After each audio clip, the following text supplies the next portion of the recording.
Fraser gained a reputation as a brutal tormentor who took pleasure in inflicting misery on his hapless victims as a trusted enforcer.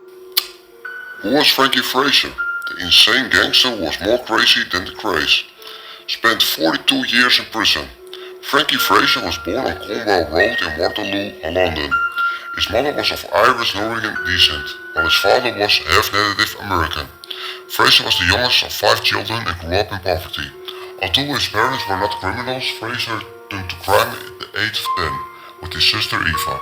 He was deserted during the Second World War, escaping from his barracks on several occasions. It was during the war that he first became involved in serious crime, with the blackout and rationing combined provide ample opportunities for criminal activities such as stealing from houses while the occupants were in the air raid shelters. After the war, Fraser was involved in smash and grab raid on jewelry, for which he was received 2 years prison sentence. Mostly served at the H.M. prison, Pentonville. It was during this sentence that he was first certified insane and was sent to Cane Hill Hospital before being released in 1949.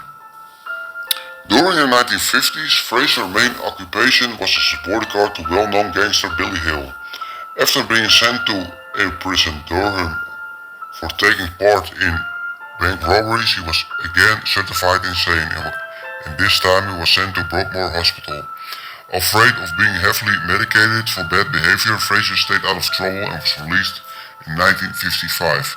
The following year, the British mobster Jack Spot and wife Rita were attacked on Hill's say-so by Fraser, Bobby Warren and at least half dozen of other men. Both Fraser and Warren were given 7 years for the act of violence. It was in the early 1960s that Fraser first met Charlie and Eddie Richardson of the Richardson gang, rival to the Kray twins. According to Fraser, it was they who helped him avoid arrest for the Kray train robbery by bribing a policeman. Together they set up the Atlantic Machines Fruit Machines enterprise, which acted as a front for the criminal activities of the gang. In 1966, Fraser was charged with the murder of Richard Hart, who was shot at the Mr. Schmidt Club in Catford, while other Richardson associates, including Jimmy Mooney, were charged with ovary. A witness changed his testimony and the charges were eventually dropped.